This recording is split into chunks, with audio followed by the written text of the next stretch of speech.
아니 근데 저 이준석 의원 뭐 징계 얘기 나오던데요? 그 지금 뭐 저희 당 손학규 대표의 모든 그런 행동에서 제가 다시 한번 사과드리고요. 그 하태경 의원이 이제 지금 그 직무정지 6개월. 네, 노인비하 발언이라고 해서 이제 직무정지 받았는데 사실 하태경 의원의 그 발언을 분석해 보면 노인비하는 없습니다. 그러니까 나이가 들면 정신이 퇴락한다는 말도 있듯이 우리는 각자 일신하도록 노력해야 된다라는 말을 했거든요. 근데 그 우리 대표께서 공교롭게 나이가 많으시기 때문에 본인을 지칭하셨다 생각해가지고 이준석 의원은 근데 왜 무슨 이유로 지금? 저는 사석에서 제가 안철수 대표랑 제가 이제 공천 때문에 은원 관계가 있잖아요. 그래서 제가 안철수 대표가 만약에 그렇게 하면은 진짜 안철수 대표는 비읍시읒 되는 거지. 그것도 뷰 되는 거지라고 했어요. 그런데 했는데 그걸 이제 누가 녹취해가지고 이제 뭐 제보를 했어요. 그러니까 뭐 제가 봤을 때는 이제 이것도 뭐 문재인 대통령식의 그 사례 전례 이런 건 아니지만은 이제는 바른미래당의 술자리 대화까지도 정쟁에 사용되는 상황이 됐습니다. 이제.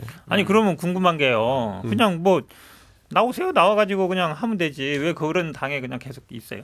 그런 당이 아니라 손학규 대표가 이제 주도하는 그 질서에서 아니 그렇게 녹음까지 술자리 대화를 녹음까지 할 정도가 되면 사석 대화인데 하나의 이건 정말 정당이라고 할 수 있나요? 양떼 목장인데요. 당이라는 건 기본적으로 사람은. 어떤 결사체고 정치적인 어떤 목적을 위해서 모인 조직이잖아요. 뭔가 그렇잖아요. 결국 정당이라는 건 그렇죠. 어쨌든 하나로 뭉쳐서 우리가 정권도 뭐 창출하고 뭐 총선 승리하자 이건데. 그리고 제가 했던 말이 뭐냐면 안철수 대표가 한국에 돌아와 가지고 정치를 재개하려면은 그 실제로 좀 변화를 보여줘야 된다. 그렇게 하지 않고 오는 것은 사실 큰 의미가 없다. 그렇게 하면 안철수 대표가 되는 거지였는데 뭐 제가 봤을 때 모르겠어요. 이거 아니 그러니까 제 말은 왜 그 당에 계속 있냐고요.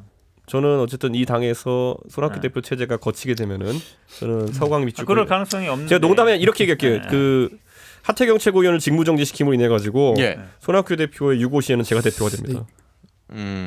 가능성 없는 얘기 하지 마시고 제가 보기에는 이해가 잘 안 가. 왜 붙어 있어요? 거기 그냥 손학규 대표께서 혹시 퇴진하시면 제가 바로 대표 승계합니다. 최고위원이니까. 그러길 기대하면서 안 나가는 거예요. 농담하는 거. 근데 뭐 이준석 최고위원도 뭐 속내는 마찬가지겠지만 유승민 전 대표도 그렇고 안철수 전 대표도 그렇고 자유한국당 황교안 전 대표도 그렇고 지금 이제 보수 진영에 있는 사람들. 홍준표. 황교안은 현 대표니까. 그러니까 황교안 대표도 그렇고 전 대표로 그렇게. 그러니까 저는 이제 대주주랑 CEO만 해요. 물러간 CEO, 현대 대주주하고 CEO들을 머리가 이제 복잡하죠. 왜냐하면 사실은 예전처럼 2016년 1대1 구도가 되는 상황이라면 지금부터 사실은 이제 보수 통합에 대한 얘기들 나와야 되거든요. 근데 지금 솔직히 말해 선거법 개정에 걸려 있어서 이 셈법이 굉장히 복잡한 거예요. 그러니까 내년 총선판이 어떤 구도로 짜여질지가 굉장히 내년 총선 정말 역대로 그죠? 역대로 제일 예측이 어려운 판이에요. 예를 들어서 생각해 볼게요. 제가 유승민 대표예요. 야 내년에 만약에 선거법이 개정된다. 만약에 그러면은 유승민 대표가 나와가지고 예전에 바른정당처럼 하면 정당 대표 총선 때 뭐 합리적 보수 얘기하면 7%에서 10% 못 나올까? 10%면 30석이에요? 교섭단체예요. 그렇네요. 그러면 그 30조 똘똘 뭉친 저 유승민의 사람들 똥똥 뭉쳐 있으면요. 잘해서 다음 대선 때 후보 단장을 해볼 수도 있어요. 그 생각 안 하겠습니까? 할 거라고요.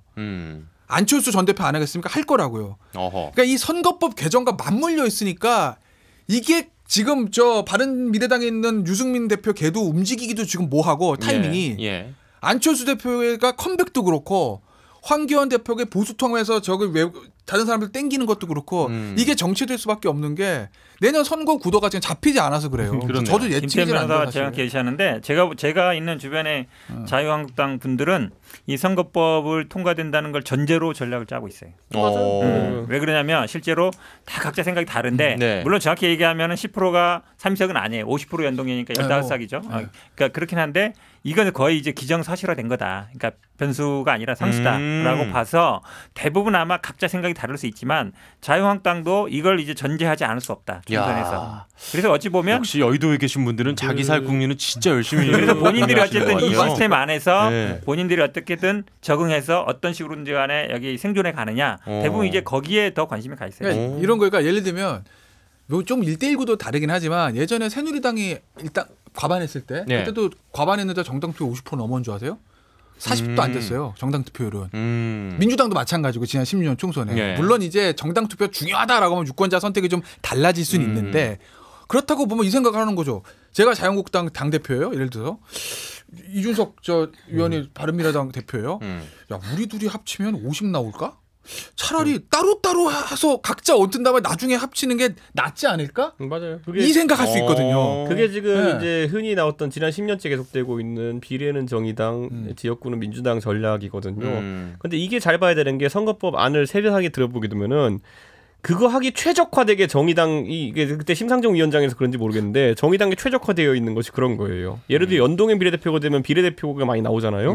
그런데 준연동제기 때문에 조금 받는 거 말고는 민주당은 사실상 비례대표가 안 나오는 구조로 돼 있어요. 왜냐하면은 특정 지역에서 30% 이상의 재밌다. 의석을 만들어낸 정당 같은 경우에는 이거 우리 한번 하죠.